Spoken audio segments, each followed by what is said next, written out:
Ang susunod na programa ay rated PG. Patnubay at gabay ng magulang ay kailangan sa mga batang manonood. Face to Face is brought to you by Efer Bilena, Beauty in You.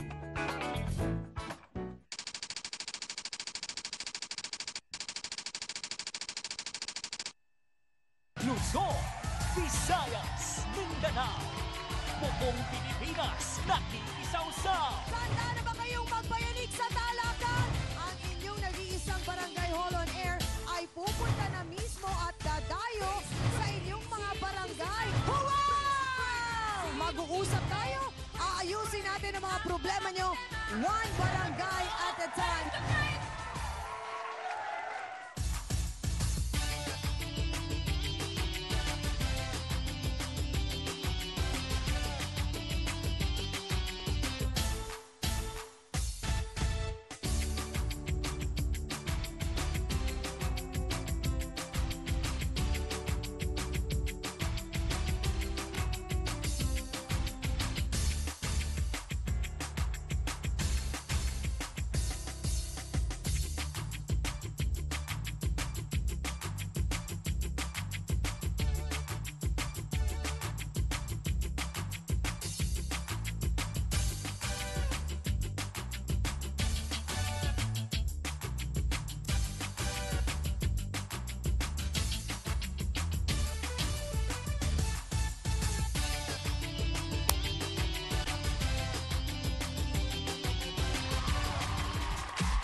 Nag-iinit na usapan, patigabong mga yan. Diskusyon na may resolusyon. Sa kauna-unahang talak serye sa telebisyon. Face to Face now with pambansang kapitana, Miss Ami Perez. Kamusta sa mga kasawsawan natin dito sa Talisay, Batangas? Handa na ba kayo sa talakan? Saan ba kayo? Sa pula o sa puti? So, Ryan, ready na rin ba? Abay, hat na kami magkukumari dito. Hands kayo dyan. Kami ng mga ate ko ay ready na rin siyang sausawa na! Saan ba tayo? Talisay! Face to face na! Gusto mo bang makisaw-saw? Tara na kaibigan, mamaya na yung solusyonan. Face to face! Sinong sisimangot? Face to face! Sinong ngingiti? Face to face! Ang mga problema? Face to face! Huwag mong talikuran, harapin mo face to face.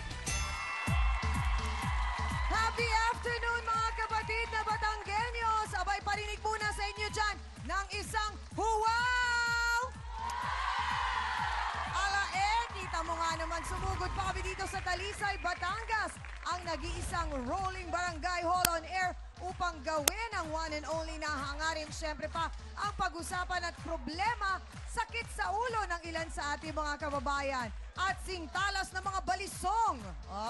Dito sa Batangas, ang mga komento pa rin ng ating mga sausawero online sa ating fanpage sa Facebook. Ito po'y galing kay Vincent Severino Lampa. Grabe! Ibang klase talaga ang F2F. Kamusta po, Chang Ami? Abay, mabuti naman. Almost 1.5 years na rin po akong nakatutok sa F2F nung nasa Pilipinas ako. Nagpapasalamat ako dahil inilipat niyo po sa panghapon ng show. Pagka off-duty ako, galing sa factory namin dito sa Taiwan, nakatutok na agad ako sa TV5 via Signal TV na dinala ko pa dito. Uy, ang galing naman. At kahit dalawa lang ang channel nito ay worth it naman. Naway marami po kayong matulungan dahil kayo po ang Barangay Hall sa TV. More power to F2F. Kapatid na Vincent, maraming salamat sa iyo. At sa lahat ng mga kapatid natin na nasa Taiwan, naku, alam niyo po ba, ang mga katulad po ninyo ang nagbibigay sa amin ng inspirasyon para magbigay pa kami ng mas dekalidad at makabuluhang kwentuhan at diskusyonan dito sa ating programa. At mula dito sa Talisay, Batangas, syempre pa, ako pa rin po ang inyong nag-iisang barangay, Pambansang Kapitana. Ayan, ang Pambansang Kapitana sa nag-iisang Barangay Hall on Air na si Chang Ami na nagsasabing, Kahit kailan abay hindi ako magsasawang magpaalala sa inyo na kung may problema ka, harapin mo, pag-usapan natin yan. At syempre, eto ang kasama ko kaninang kumain ng inihaw. Na ano pa ba yun? Tilapia, puset, baboy. Sarap pala ng tapa nyo dito. Ibang klase. Abay talagang grabe. Ang dami rin niyang nakain si Hans Mortel. Happy afternoon mga kasawsawan ako. Talagang ang sarap ng pagkain. Ang ganda ng paligid. Napakaganda dito sa Talisay, Chang. Singganda ng mga payo na I'm sure maririnig natin mula sa ating mga kasama. Nag-blow out sa atin. Yes, ang nag-blow out. Ako, ang nakakaluwag-luwag na si Attorney Benedicto Acosta Jr. Ang nagpatikim naman ng napakasarap na Tapang Batangas, Dr. Camille Garcia. At syempre, ang nag-lead ng Grace Before Meals, Father Sunny Merida. Mga kapatid, ang ating trio Tagapayo. Siya ang nasa isang napakagandang lugar tayo ngayon, pero parang may isang babae akong kilalang hindi niya na-appreciate ang lahat ng ito dahil sa init ng kanyang ulo at siya nga ay nag-eskandalo pa. Abay, masisisi ba natin siya? Tama ka, Hans, na huli mismo ni Mrs. ang kanyang mister. Ibang girl, ang kalabing-labing at happy together pa. Huli ka! Hugs and kisses daw ang eksena nila. Naku mga mister, makinig kayo mabuti. Ito ang ating face-to-face issue of the day. Walang masidla ng galit ni Althea dahil siya pa mismo ang nakahuli sa kataksilan ng mister niya. Inaakit ko talaga niya, kaya galit na galit po talaga ako sa kanya. Kahit sino-sinong lalaki lang po pinapatulan niya para magkapera lang po siya. Sinisira niya yung pagsasama namin, hindi ako magpapatalo sa kanya. Sa kanya yung kaganda, sa akin yung Atlin. Siya ang lumalapit sa akin, hindi ako. Sinugod niya ako, sinaktan niya ako. Pamamahay ko yung pinuntahan niya eh. Hindi ka dapat tularan ng mga kapitbahay natin, dahil naninira ka ng pamilya. Handa mo na sarili mo, babalatan kitang buhay. Huwag na nating patagalin pa! Face off na! Dito lang sa Face to Face! Mga kasawsawan dito sa Batangas, anong gagawin ninyo? Pag kayo mismo ang nakahuli sa akto na ang mister nyo, abay kasama ang kanyang kalukadideng. Eto, alamin natin ang hinanakit ng isang misis na sigurado akong makarami na naman ba makaka-relate sa kwentong ito. Narito po si Althea Bancod. Pasok!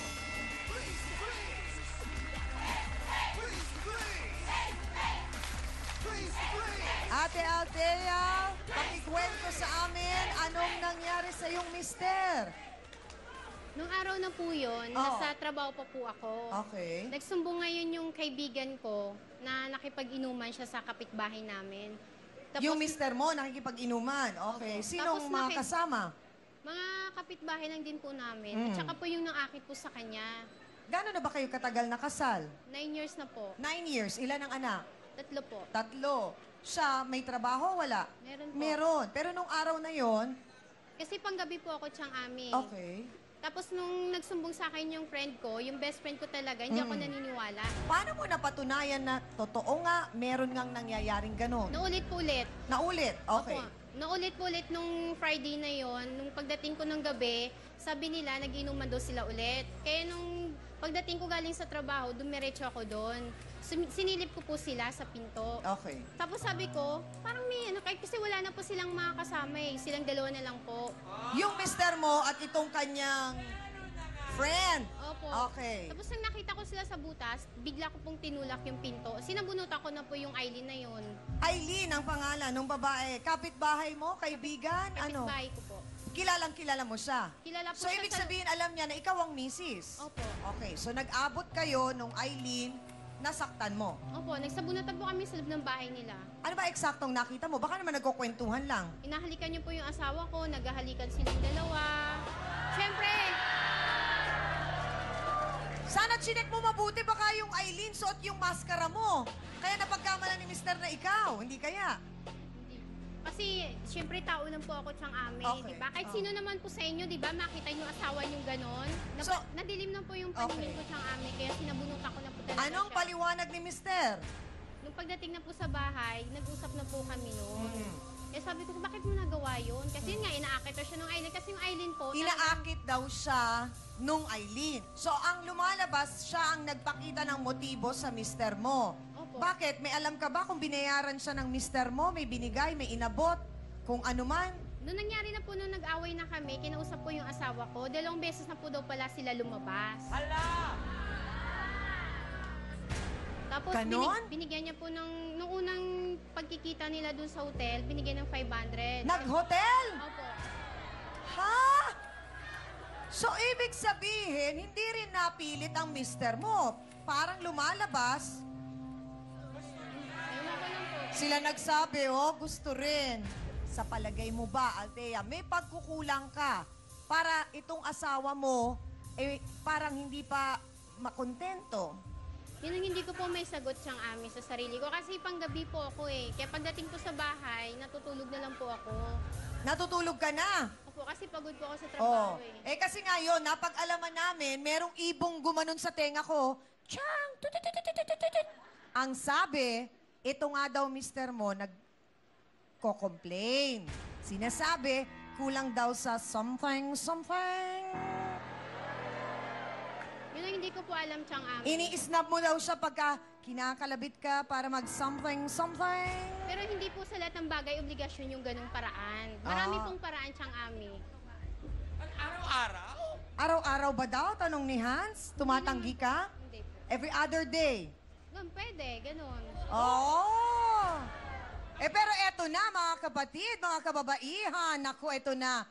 Inakit kaya niya talaga yung sinasabing naging pangyayari nung gabing yon sa asawa ni Althea? At ano kaya ang tunay na status ng relasyon nila? Alamin na natin. Diretso na mula sa kanya mismo, si Aileen Quinto. Pasok!